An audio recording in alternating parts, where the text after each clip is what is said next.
Officer, what violation did I commit? The flashlight beam slammed into her face. Officer Derek Thompson sneered. You being in this neighborhood is the violation, sweetheart. People like you don't drive cars like this unless you stole it. His partner Ryan laughed. Probably shopping for houses to rob. Derek leaned closer. Step out, now. Not without legal justification.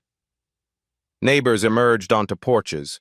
Phones rose, recording, whispering. No one intervened. Derek's hand shot through the window, his fingers wrapped around her throat. But he didn't know. In 1 hour, he'd be the one begging. In 1 hour, his badge would be stripped away, and it would all be his own fault. What happened next would destroy a man who thought his badge made him untouchable. 12 hours earlier, Dr. Naomi Ellison stood at her bathroom mirror, fastening pearl earrings. Steam from the shower still clung to the glass. The scent of coffee drifted up from the kitchen below. Her husband James appeared in the doorway, already dressed in his charcoal suit. District Attorney, 15 years on the job. He held 2 mugs, offering her one. Big day? She asked, taking the coffee. The ceramic was warm against her palms. Corruption case. 3 officers taking bribes from drug dealers. James sipped his coffee. Should have worn body cams. Idiots filmed themselves. Naomi smiled. You always bring work to breakfast. Says the surgeon who practices sutures on fruit. He kissed her forehead. I'll be late tonight. This case is bigger than we thought. She watched him leave, his footsteps echoing down the hardwood stairs. They'd built this life together. Howard University sweethearts. 2 kids from nothing who refused to accept less than everything. The drive to Metropolitan Children's Hospital took 30 minutes. Naomi's Mercedes glided through tree-lined streets. Her favorite jazz played low. She'd bought this car herself. Every payment was hers. Every mile was earned. At the hospital, the pediatric wing buzzed with controlled chaos. Nurses called out vitals. Machines beeped rhythmic warnings. The antiseptic smell was so familiar it felt like home. Dr. Ellison! A young resident rushed over, tablet in hand. The Sanders case. 8-year-old with bowel obstruction. Naomi scrubbed in, the water scalding hot against her brown skin. Through the observation window, parents waited, hoping, praying. She carried their hope into every surgery. 4 hours later, she emerged. The surgery was successful. The parents cried. Naomi's shoulders finally relaxed. In her office, she collapsed into her chair. The leather was cool. Outside her window, the city stretched endlessly. She'd climbed so far. Ivy League education, chief of pediatric surgery at 42, awards lining her walls. But it was never enough for some people. Last week, a patient's grandmother had asked when the real doctor would arrive. The white intern behind Naomi got apologized to instead. Her colleague, Dr. Stevens, knocked and entered. White, male, 5 years her junior. Naomi, brilliant work today. Thanks, David. Are you presenting at the conference next week? Healthcare disparities? She nodded. The invitation had come after 3 years of asking. They wanted her voice now. Diversity panels were trendy. Evening came. Naomi changed from scrubs into comfortable clothes. Her shift had stretched to 14 hours. An emergency consult. A frightened teenager with appendicitis. She couldn't leave until the girl was stable. The parking garage was nearly empty. Fluorescent lights hummed overhead. Her heels clicked against concrete. The Mercedes chirped as she unlocked it. She slid into the driver's seat. Leather embraced her tired body. The engine purred to life. Jazz filled the cabin again. Miles Davis. Smooth, soothing. Her phone buzzed. James. Hey, honey. His voice sounded strained. I'll be even later than I thought. This case, there's a whole network. Dirty cops protecting each other. Be careful. Always am. He paused. Love you. Love you too. She drove through the suburbs. Streetlights cast orange pools on empty sidewalks. Her neighborhood was quiet, safe, expensive. They'd earned this zip code. 3 blocks from home, she noticed the patrol car. It rolled slowly behind her. Naomi checked her speedometer. 32 in a 35 zone. Her hands moved to 10 and 2 on the wheel. The cruiser followed for 1 block. 2 blocks. 3 blocks. Then the lights exploded behind her. Red and blue strobed across her rear-view mirror. Naomi's stomach tightened. She signaled. Pulled over carefully. Hands visible. Engine off. Windows down. Every movement is deliberate. She'd done this before. Every black person had. The talk. The rules. Comply. Don't move suddenly. Don't reach. Don't give them a reason. She activated her phone's voice recording. Discreetly. Hidden in the cup holder. Footsteps approached. Heavy boots on asphalt. The flashlight came first. Blinding. Aggressive. Then his voice. License and registration. Naomi kept her voice steady. Professional. Calm. Officer, what violation did I commit? And that's when everything changed. Officer Derek Thompson's face filled her window. White. Mid-30s. Jaw tight with irritation. His nameplate glinted under the streetlight. I asked for your license. Naomi reached slowly toward her purse. May I ask what traffic violation? Just hand it over. Her fingers moved deliberately. No sudden movements. She'd learned this lesson watching her father get pulled over when she was 8. Hands visible. Voice calm. Survive. She passed him her license and registration. Derek studied them under his flashlight. His eyes moved from the photo to her face. Back to the photo. He smirked. Dr. Naomi Ellison. He dragged out each syllable mockingly. What kind of doctor?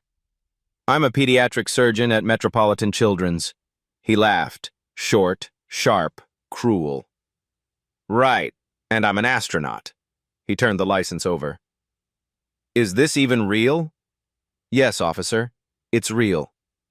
Uh-huh. Derek walked slowly around her Mercedes. His flashlight traced the curves, the chrome wheels, the pristine paint. Nice car for a doctor. His pause before doctor said everything. A second patrol car pulled up. Another officer emerged. Younger, blonde hair buzzed military short. His nameplate read Mitchell. What did we got, Derek? Suspicious vehicle. The driver claims she's a doctor.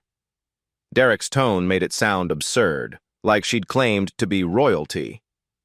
Ryan Mitchell peered into the window, looked at Naomi, looked at the car, grinned. Sure she is. Which clinic does reception work at? Metropolitan Children's Hospital. Naomi kept her voice level. I'm the chief of pediatric surgery. Both officers burst into laughter. Chief of surgery! Ryan slapped the roof of her car. Derek, we got ourselves a CEO over here. Probably stole the car from the hospital parking lot. Derek leaned in closer. His breath smelled like coffee and cigarettes. Whose car is this, really? Mine. It's registered in my name. Right. Derek's voice dripped sarcasm. And you just happened to be driving through this neighborhood at night? I live 2 miles from here. I was coming home from work.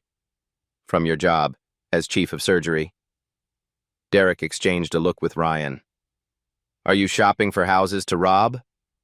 Ryan laughed again. They always scope out the nice neighborhoods first. Naomi's jaw clenched. Stay calm. Don't react. Don't give them ammunition. Officers, if there's no violation, I'd like to continue home. We'll tell you when you can leave. Derek straightened up. Step out of the vehicle. What's the legal justification? Derek's face flushed red. The justification is, I said so. Officer, I know my Fourth Amendment rights. Oh, we got ourselves a lawyer now? Derek's voice rose. You think you're smart? You think you know the law? I'm simply asserting my constitutional rights. Ryan circled to the passenger side. Derek, she's being non-compliant. I can see that. Derek's hand moved to his baton. He tapped it against her door. Once, twice, 3 times. Each tap is louder. You've got 3 seconds to exit this vehicle. Naomi's heart was hammered, but her voice stayed steady. Without probable cause or reasonable suspicion, I'm not required. 1. The streetlight above them flickered. 2. Across the street, a porch light turned on. A door opened slightly. 3. Derek's hand shot through the window.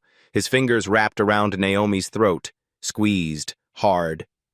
She gasped. Her hands flew to his wrist, clawing, pulling. His grip tightened like a vice. When a police officer gives you an order, you obey. Spit flew from his mouth. Naomi couldn't breathe. Black spots danced at the edges of her vision. Her nails dug into his skin. Let go. Derek released her throat just long enough to yank the door handle. It clicked open. He grabbed her arm and hauled her from the car. She stumbled. Her legs barely held her. Her throat burned like fire. Derek spun her around, slammed her against the hood. The metal was cold through her shirt. Her cheek pressed against the surface. Hands behind your back. You're hurting me. He wrenched her arms back. Handcuffs clicked around her wrists. Too tight. The metal bit into her skin. Please, the cuffs are too tight. You should have thought about that before you got uppity. Derek pushed her head down harder against the hood. More porch lights flickered on. Neighbors emerged, silhouettes on porches, phones rising, recording, always recording, never helping. Ryan opened her car door, began searching. Glove compartment, center console, under seats. He threw papers onto the street, emptied her purse, contents scattered across the asphalt. What are we looking for? Ryan called out. Drugs? Stolen goods? Anything! Derek kept Naomi pinned against the car. Ryan found her medical bag in the trunk. Unzip it. Surgical instruments gleamed under the streetlight. Scalpels, forceps, clamps. Derek, look at this! Derek dragged Naomi upright, forced her toward the trunk. What do we have here? Breaking and entering tools? Those are surgical instruments, Naomi said. Her voice was hoarse. Her throat throbbed. My hospital ID is in my wallet. Ryan dumped her wallet on the ground. Cards scattered. He picked up her hospital badge, studied it, then dropped it. Derek's boot came down, ground the ID card into the dirt. The plastic cracked. Oops, he smiled. Slipped. An elderly white woman called from across the street. Officers, I know Dr. Ellison. She lives down the street with her husband. She's not... Ma'am, step back or you'll be arrested for interfering with police business. Derek's voice was a threat. The woman retreated inside, but her phone stayed visible in the window, still recording. Derek forced Naomi to sit on the curb. Her hands were still cuffed behind her. The concrete was rough and cold. Let's see what else we can find. Ryan continued tearing through her car, ripped out floor mats, checked under the spare tire. A small crowd had gathered. 10 neighbors, maybe 12, all watching, all filming. No one intervened. Derek keyed his radio. Dispatch, requesting K-9 unit for drug search. You won't find anything, Naomi said quietly. That's what they all say. Derek crouched in front of her. His face was inches from hers. Here's what's going to happen. We're going to search your car. We're going to find whatever you're hiding. And then you're going to jail. I'm not hiding anything. Right. Because doctors drive around at night in stolen Mercedes. He stood up. You want to tell me the truth now? Whose car is it really? Whose house were you planning to hit? This is racial profiling. Derek's expression hardened. Now you're accusing me of racism. That's a serious allegation. It's the truth. He leaned down again. His voice dropped to a whisper only she could hear. Listen here, sweetheart. People like you don't belong in neighborhoods like this. People like you don't drive cars like this unless you stole it, or you're somebody's trophy wife. So which is it? Naomi looked directly into his eyes. People like me are your equals, and you can't stand it. Derek's jaw muscles jumped. He stood abruptly, turned to Ryan. She tried to grab my weapon when I approached the vehicle. You saw that, right? Ryan hesitated, just for a second, then nodded. Yeah, I saw it. No, I didn't. Naomi struggled against the cuffs. That's a complete lie. Derek spoke into his radio. Dispatch, suspect in custody. Charges are failure to comply with lawful orders, resisting arrest, and attempted disarming of a police officer. I never touched your weapon. This is a false arrest. And there's disorderly conduct. Derek smiled. You're racking up quite a list. The K-9 unit arrived. A German shepherd bounded out. The handler walked the dog around Naomi's car. Once, twice, 3 times. The dog sat. No alert. Search again, Derek ordered. The handler frowned. Derek, the dog didn't alert. The vehicle's clean. I said search again. The handler repeated the search. Same result. Nothing. Derek's frustration was visible now. His face was red, his movements jerky. Fine. We'll add obstruction of justice. She's clearly hiding something. Naomi's phone buzzed in the evidence bag on the ground. The screen lit up. James flashed across the display. Derek picked it up, answered with a mocking tone. Hello, this is Officer Thompson. Your girlfriend here is under arrest. A pause, then a man's voice. Firm, professional, cold. This is District Attorney James Ellison. Identify yourself and state your badge number. Derek's smirk faltered. District Attorney Ellison, sir. This is Officer Derek Thompson, badge number 4127. The woman you've arrested is my wife, Dr. Naomi Ellison. What are the charges? Sir, your wife was non-compliant during a routine traffic stop. What was the initial traffic violation? Derek's mouth opened, closed. She matched the description of a suspect in the area. What description? From what crime? I had reasonable suspicion that... What specific articulable facts gave you reasonable suspicion? Derek's hand tightened on the phone. Sir, with all due respect, I don't have to justify my actions to... Badge number 4127. I'll remember that. Put my wife on the phone. She's in custody. She'll get her phone call at the station. Derek hung up. Ryan stood frozen by the car. Derek, was that really the DA? Probably not. Anyone can claim that. But Derek's voice lacked conviction. He stared at Naomi. She stared back. Her expression was calm, almost pitying. You have no idea what you've just done, she said softly. Derek turned away, but his hands were shaking. Derek paced beside the patrol car.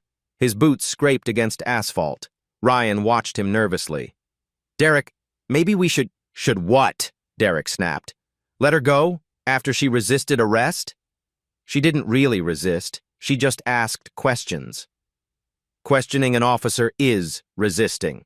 Derek's voice was tight. We did everything by the book. But his body cam sat dark on his chest. The little red light that should be blinking was dead. Convenient malfunction. 3rd one this month. Naomi remained on the curb. Her wrists bled where the cuffs cut into skin. She didn't cry, didn't beg, just sat there with her back straight, dignified even in handcuffs. That made Derek angrier.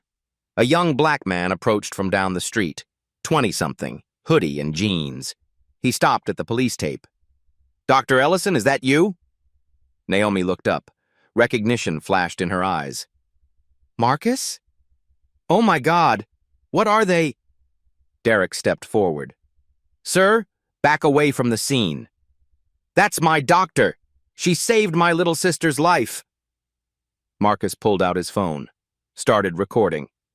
"Why is she in handcuffs? Final warning. Back away, or you're next." Marcus held his ground. "This is public property. I have a right to record. You're interfering with an investigation. I'm standing on the sidewalk." Ryan moved toward Marcus, hand on his weapon. "You need to leave, now."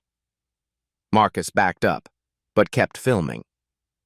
"Everyone needs to see this. They got Dr. Ellison on the curb like a criminal." More neighbors emerged. A Hispanic couple, an elderly black man with a cane, a white woman with 2 kids who quickly ushered them back inside. Derek's radio crackled. "Unit 40127, what's your status?" He grabbed the radio. "Situation under control. Suspect in custody. Waiting for transport." "Copy that." Naomi's voice cut through the tension. "Officer Thompson, I need medical attention." Derek turned. "You're fine." "I can't feel my hands. The cuffs are cutting off circulation." "Should have complied from the start." "I have the right to medical care while in custody." Ryan shifted uncomfortably. "Derek, maybe we should loosen them a little." "She's fine." Derek dismissed the suggestion with a wave. An older white couple approached. The man wore a cardigan, retirement age.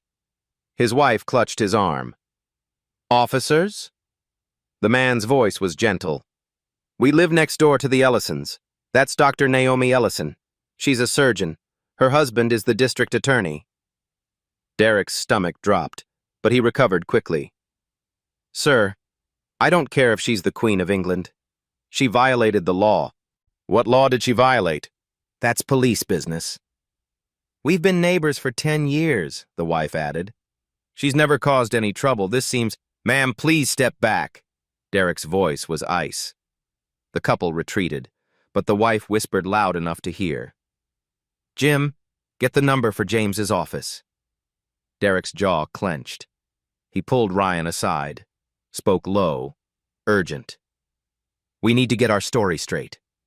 "What story? What happened?" "Happened." "No." Derek gripped Ryan's shoulder. "What happened is she tried to grab my weapon. That's felony assault on an officer. 3 to 5 years. Ryan's eyes widened. "Derek, she never—" "You saw it.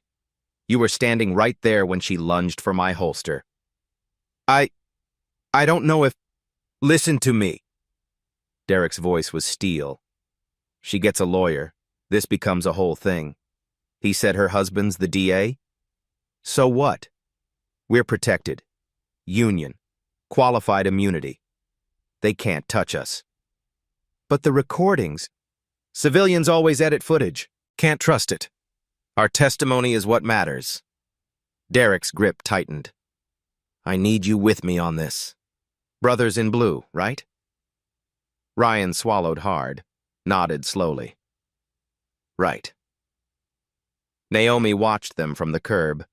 She couldn't hear the words, but she read the body language. The conspiring. The lies being born. Derek keyed his radio again. "Dispatch, add another charge. The suspect threatened officers with violence, hostile and combative." "Copy. Additional charge logged." Naomi's eyes widened. "That's a lie. I've been sitting here quietly."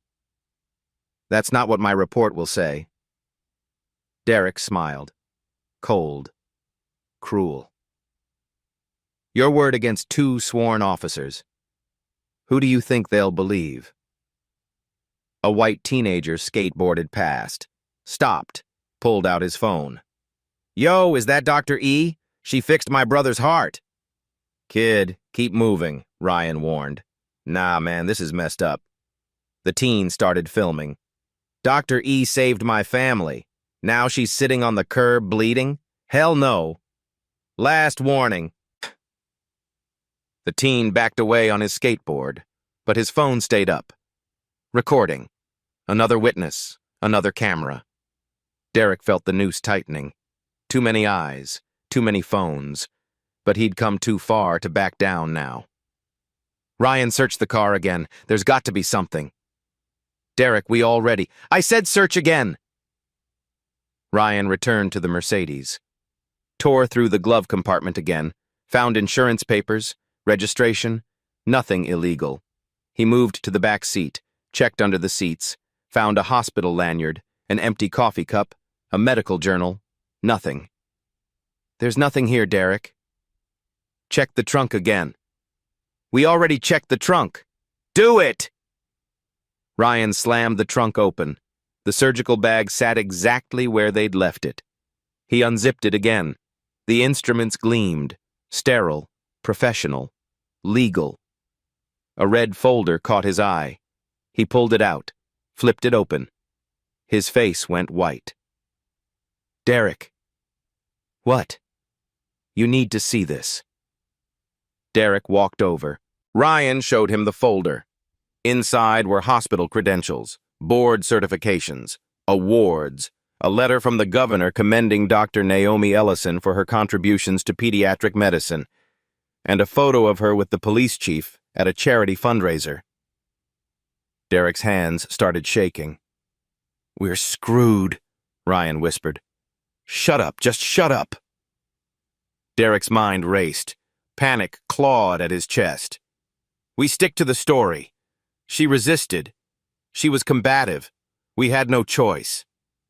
Derek, there are 7 people filming us right now. I don't care. It's our word against theirs. A news van turned the corner. Channel 7. The white satellite dish rose from the roof like an antenna sensing blood. No, no, no, no. Derek backed away from the camera. A reporter jumped out. Young, ambitious. The microphone is already hot.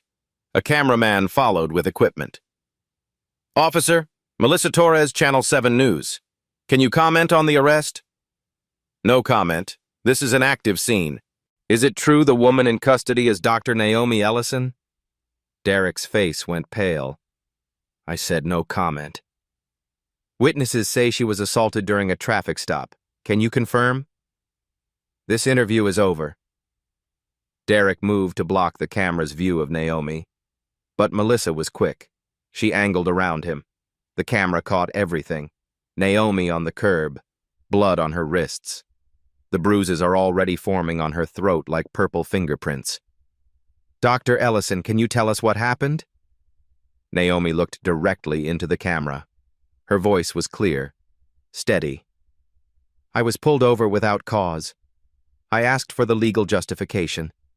Officer Thompson responded by choking me through my car window and fabricating charges. Turn that camera off! Derek lunged forward. Ryan intercepted him. Derek, don't! You'll make it worse! The cameraman kept rolling. Melissa kept talking. Dr. Ellison is chief of pediatric surgery at Metropolitan Children's Hospital. Her husband, James Ellison, is the district attorney currently prosecuting a major police corruption case involving multiple officers. Derek felt the ground disappear beneath his feet. Police corruption case. The one his union buddies had warned him about. The one taking down dirty cops across 3 precincts. The one everyone said would change everything. He'd just assaulted the prosecutor's wife.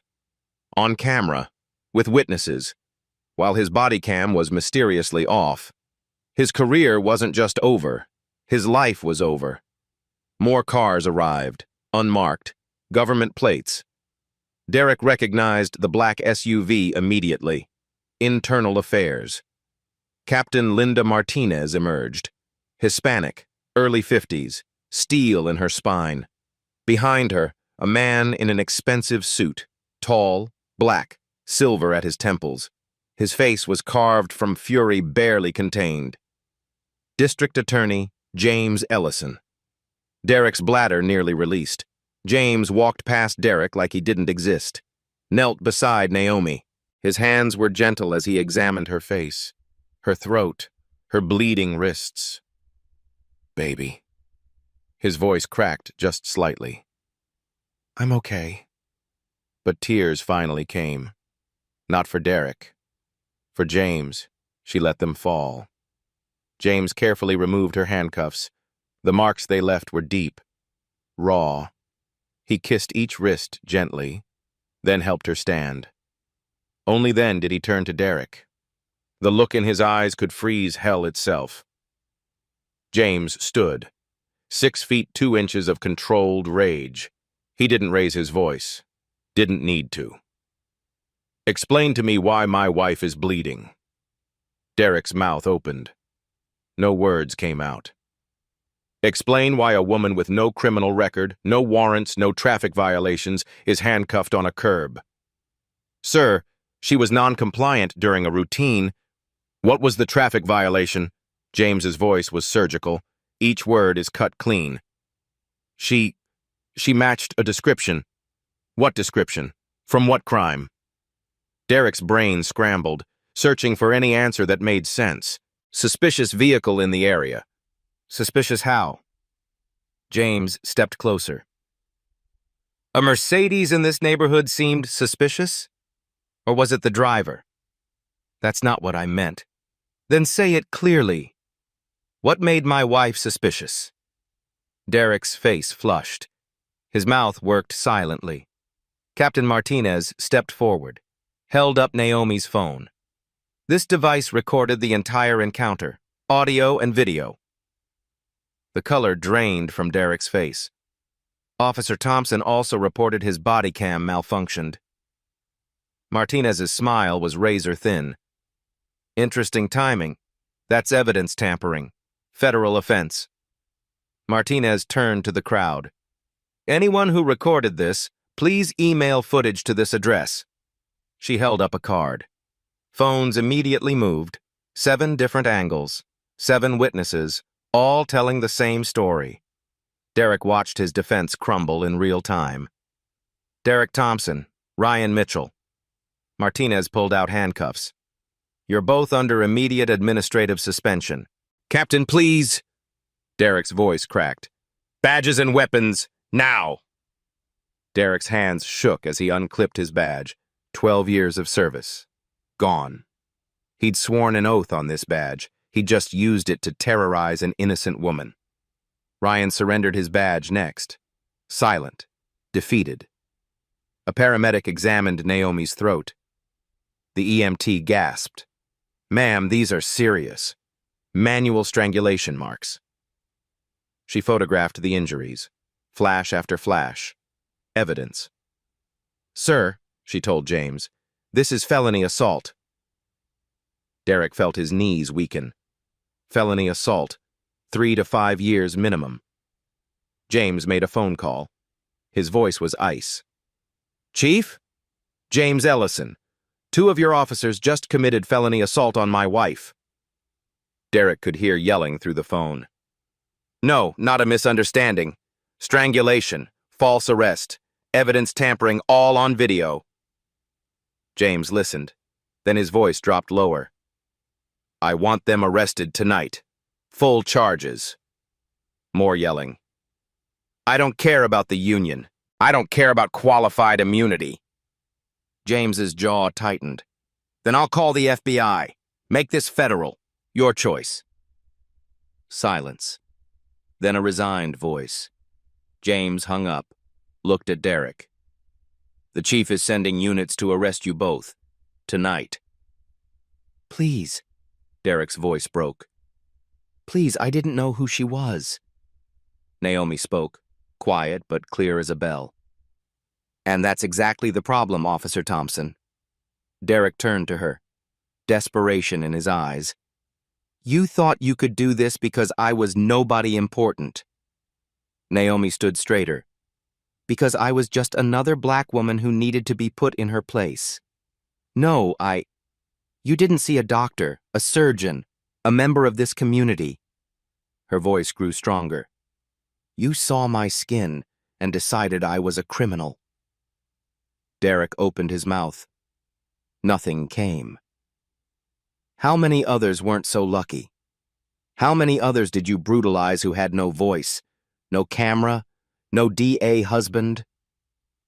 Derek's legs gave out. He sat on the curb. The same curb where he'd forced Naomi to sit.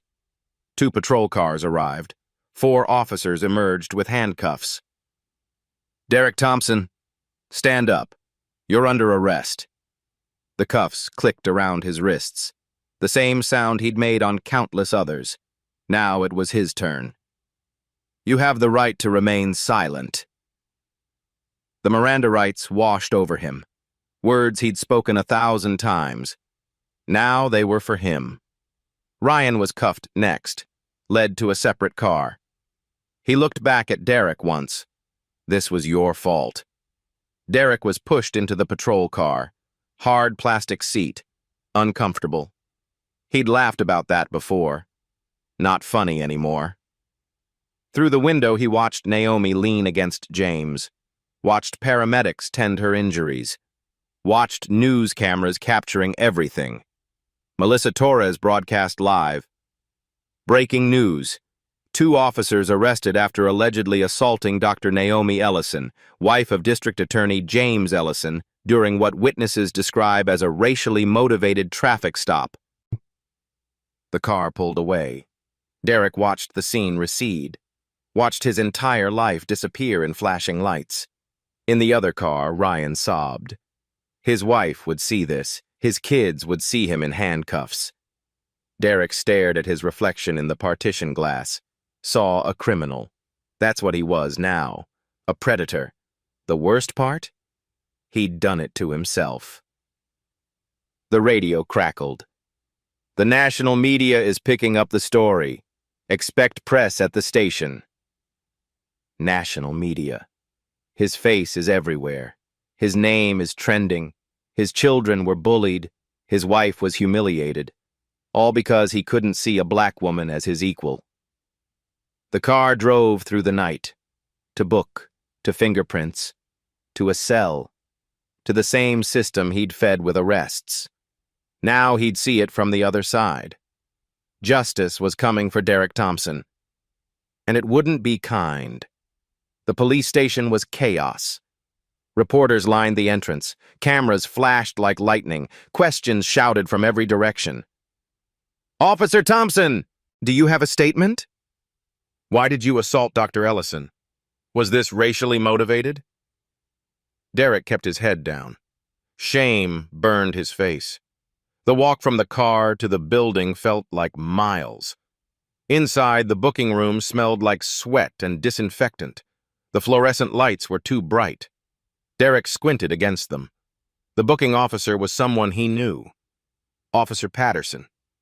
They'd worked together for years, played poker on Thursdays. Patterson wouldn't meet his eyes. Name. You know my name, Pat. For the record, state your name. Derek swallowed. Derek Michael Thompson. Age. 38. Patterson typed mechanically. No warmth, no recognition, just a procedure. Charges are felony assault, civil rights violations, false imprisonment, and evidence tampering. Patterson's voice was flat. You'll be held pending arraignment. Pat, come on. We've been friends for... We're not friends. Patterson finally looked at him, disgust in his eyes. Friends don't choke innocent people. Derek was fingerprinted. The ink was cold, sticky. Each fingerprint felt like signing his own death warrant. Mugshot next, front view, side view. The camera flash left spots in his vision. His wallet, keys, and belt were confiscated, placed in a plastic bag. Everything he did was reduced to items in evidence. A guard led him to a holding cell. The door clanged shut. Metal on metal. Final. Absolute. Derek sat on the concrete bench. The cell was small, 6 by 8 feet, walls covered in scratches, messages from previous occupants. The system's rigged. Cops are pigs. No justice. Now he was on this side of the bars. In another cell, Ryan sat with his head in his hands, still crying. His phone had rung 17 times before they confiscated it. His wife, calling, demanding answers. Derek's phone had rung too. His wife, Sarah. Their daughter, Emma. His son, Tyler. He couldn't face them. Couldn't explain. Couldn't say the words. I threw everything away because I couldn't control my racism. Hours passed. Morning came. Derek didn't sleep, just stared at the ceiling, counting the water stains. 23 of them. His union rep arrived at 8 a.m., Larry Carter. Expensive suit. Tired eyes. He sat across from Derek in the interview room. Derek, this is bad. I know. No, you don't. Larry opened his briefcase, pulled out a tablet. This is trending nationally, #2 on Twitter. Your face is everywhere. He showed Derek the screen. The video had 12 million views. Comments flooded below. Thousands calling for his head, his badge, his freedom. The union will provide a lawyer, Larry continued. But I'll be honest, your best option is a plea deal. A plea? I'm a cop. You'll be alive. Larry leaned forward. You go to trial with this evidence? 7 witness videos, the wife's recording. Your body came mysteriously off. You'll get 10 years, maybe 15, maybe. Derek's stomach churned. There's more. Larry pulled out a folder. Internal Affairs pulled your file. 15 complaints in 12 years, all from people of color, all dismissed or buried. Those were pattern of behavior. The DA will use every single one. They're reviewing every arrest you made in the past 5 years. Derek's head spun. Every arrest. Hundreds of cases. If they found problems, wrongful convictions, civil suits, your pension is gone, Larry said. Even if you take a plea, you'll be stripped of all benefits. My family should have thought about them before. Larry closed his briefcase. I'll have a lawyer contact you. In the meantime, keep your mouth shut. Don't talk to anyone. Not other inmates, not guards, nobody. He left. The door closed. Derek was alone again. At Metropolitan Children's Hospital, Naomi sat in an examination room. A doctor checked her throat, shined a light, pressed gently. Significant bruising to the larynx. You're lucky there's no fracture. The doctor made notes. I'm ordering a CT scan to be safe. James stood in the corner, arms crossed, silent fury radiating from him. Naomi's colleague, Dr. Stevens, knocked and entered. He saw her injuries and went pale. Naomi. My God. I'm okay, David. No, you're not. Stevens looked at James. The hospital is issuing a statement. Full support. We're calling for a complete investigation. News vans surrounded the hospital. Channel 7, CNN, local affiliates, all wanting interviews, all wanting the story. Naomi's phone buzzed constantly. Colleagues, friends, former patients, the NAACP, civil rights organizations, everyone is offering support.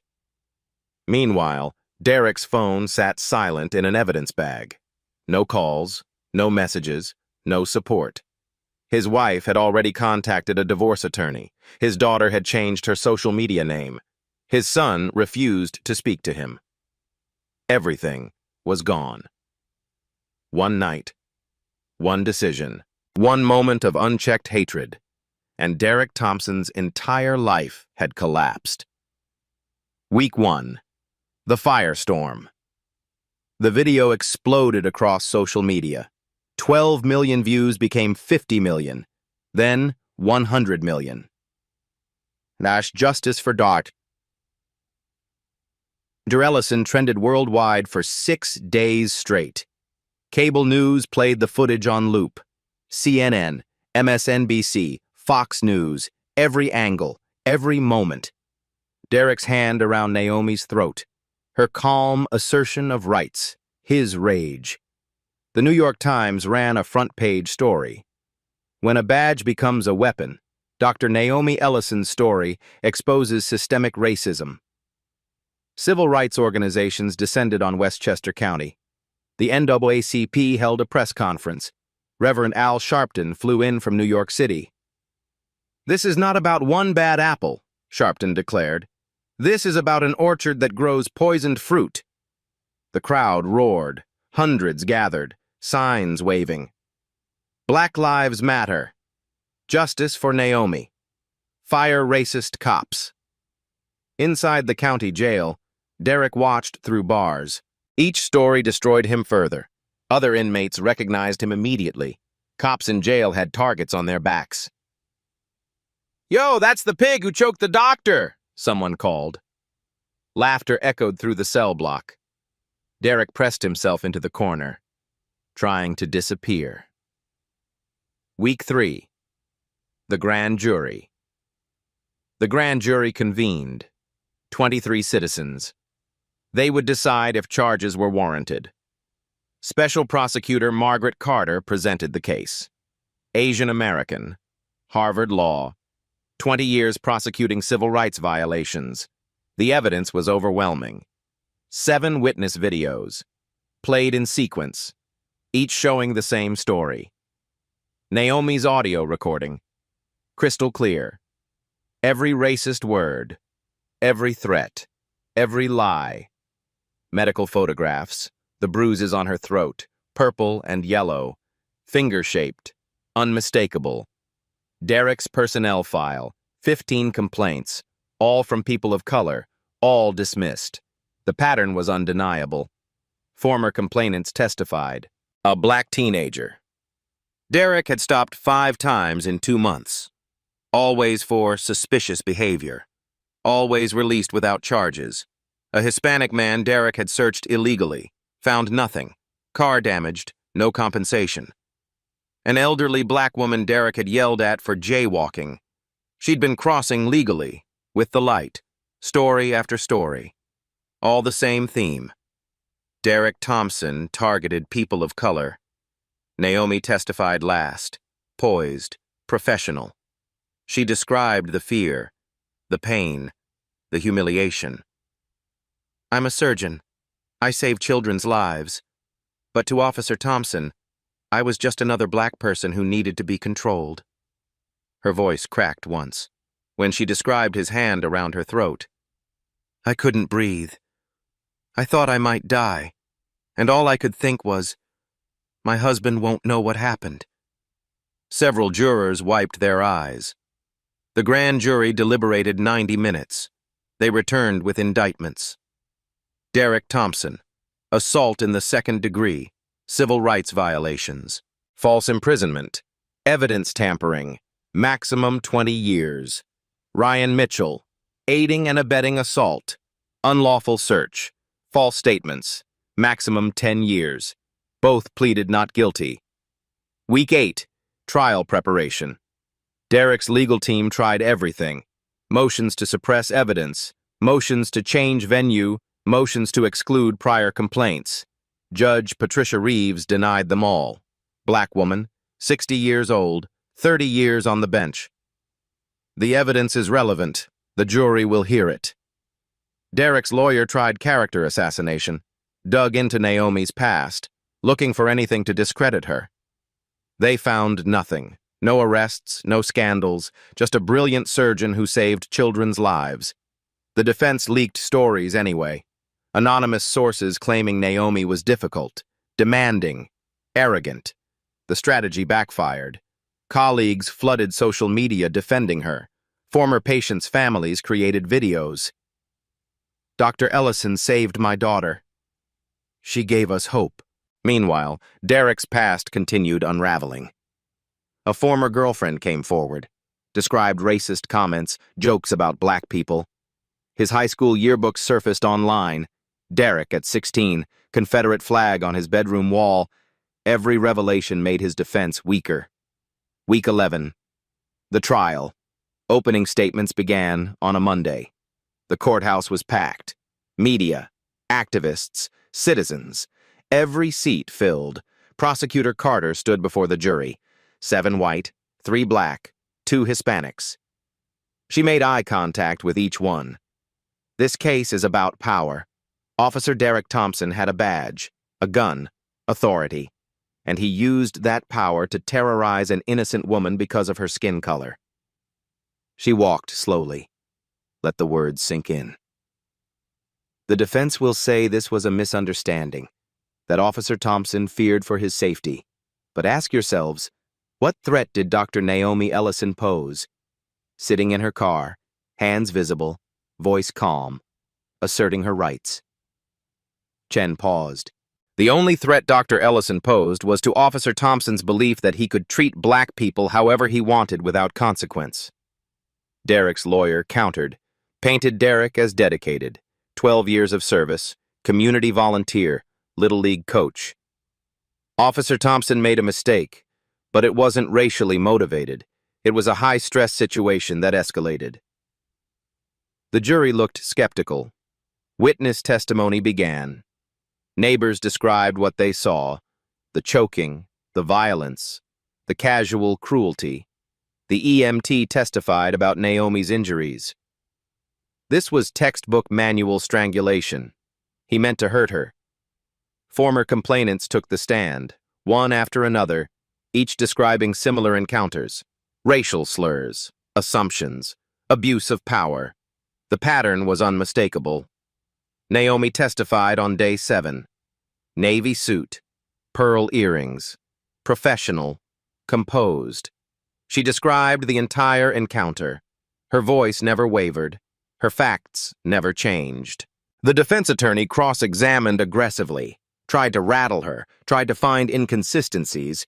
There were none. Dr. Ellison, isn't it true you refused a lawful order? It wasn't lawful.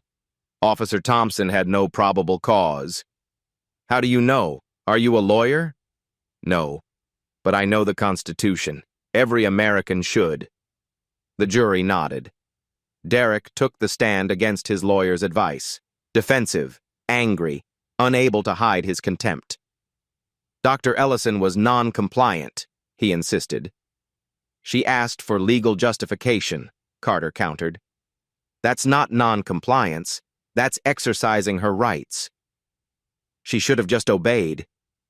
Because she was black? That's not what I said. But it's what you meant. Derek's face reddened, his jaw clenched. The jury saw the rage. The hatred was barely contained. Chen pressed further. Officer Thompson, how many white people have you choked during traffic stops?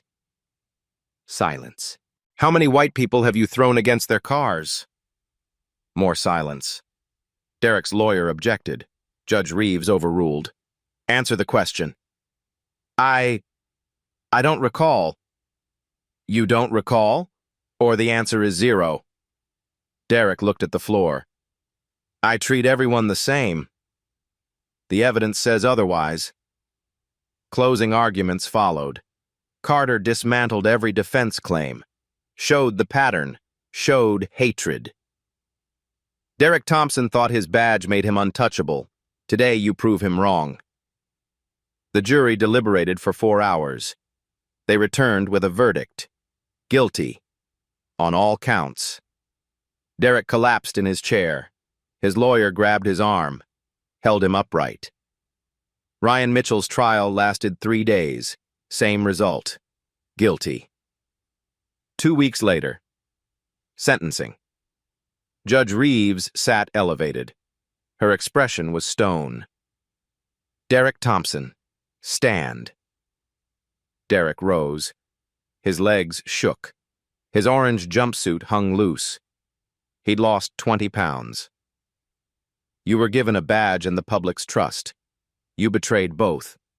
Judge Reeves's voice was cold. Your actions weren't a mistake. They were a choice rooted in racism and abuse of power. She paused. Let the words hang. I sentence you to 5 years in state prison. Federal civil rights violation.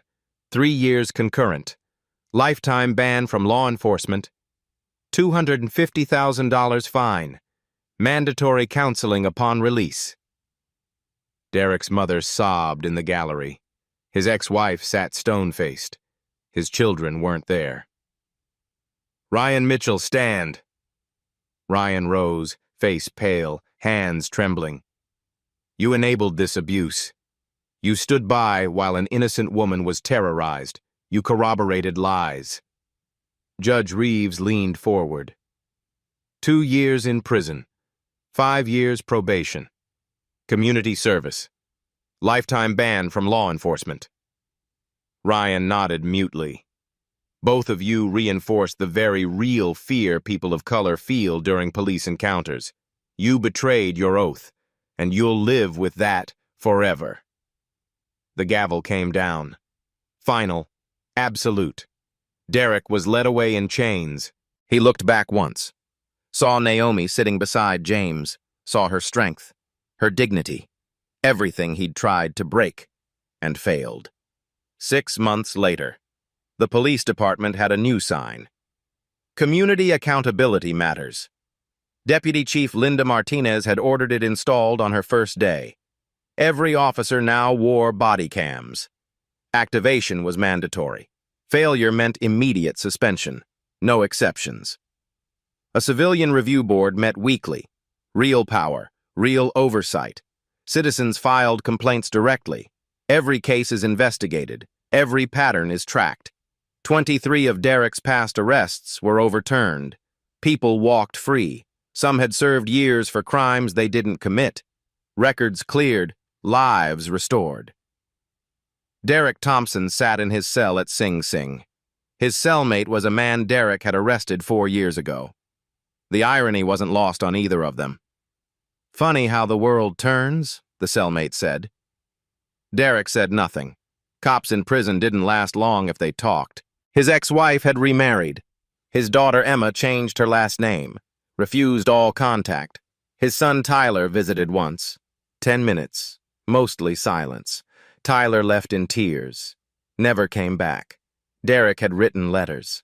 Apologies. Naomi never responded. He didn't blame her. At night, Derek replayed that moment. His hand through the window. Her throat in his grip. The power he'd felt. He wished he could take it back, but wishing changed nothing. Ryan Mitchell worked at a car wash. Minimum wage. Parole visits monthly. Community service every weekend. His wife stayed. Barely. Their marriage fractured. Trust gone. But she stayed for the kids. The video still circulated online. His face is forever linked to that night, to that choice. Naomi's new purpose. Metropolitan Children's Hospital held a ceremony. The Naomi Ellison Center for Healthcare Equity, funded by her settlement. Every dollar donated. The center provided free legal representation, police misconduct cases, civil rights violations, abuse of power. Naomi stood at the podium. The room was packed. Colleagues, patients, community leaders. James in the front row. I was lucky, Naomi began. I had education, wealth, a husband with power. Most people don't. She paused. Let the truth settle. Derek Thompson represents a system that protects the wrong people, a system that punishes those who demand better.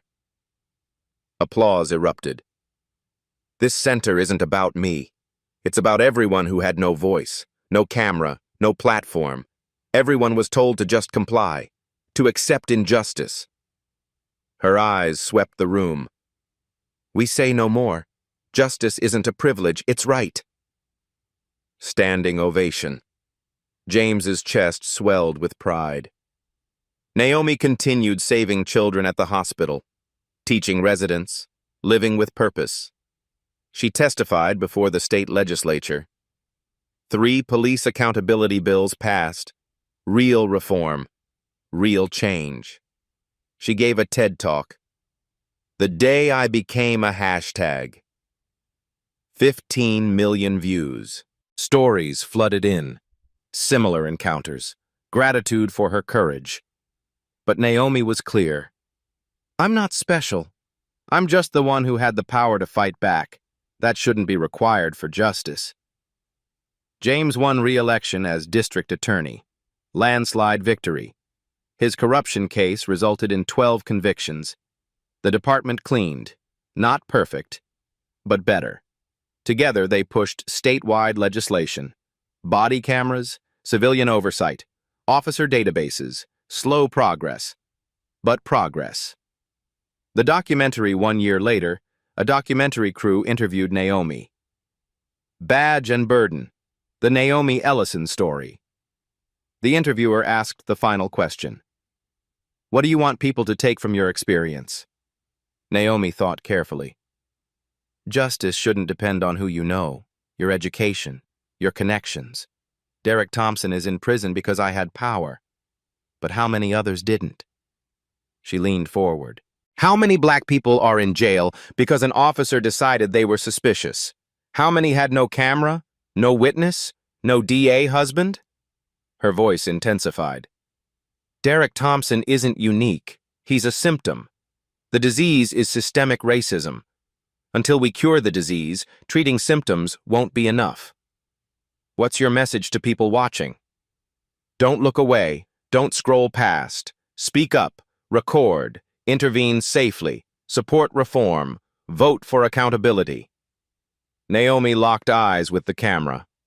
Silence protects the Derek Thompsons of the world, and there are more of them than we want to believe. Call to action. If this story moved you, share it. Tag someone who needs to see it. Hit subscribe to Black Voices Uncut for more stories where justice prevails. Follow for updates on police reform. Resources on your rights. Stories that matter. Ask yourself, what will you do next time you witness injustice? Will you record? Speak up? Intervene? Or look away? The final question. Here's what should keep us awake at night. If Naomi wasn't married to the district attorney, if she was just another black woman driving home from work, would Derek Thompson be in prison today? Or would he still be out there, badge on chest, gun on hip, looking for his next victim? Drop your answer in the comments. Let's have the conversation this country needs. Justice delayed is justice denied. But justice achieved? That's a story worth sharing. Share this video. Let the Derek Thompsons know. We're watching. We're recording. We won't stay silent. See you in the next one. The story you heard today wasn't cleaned up. It was told exactly as it happened. At Black Voices Uncut, we believe that's the only way truth can live.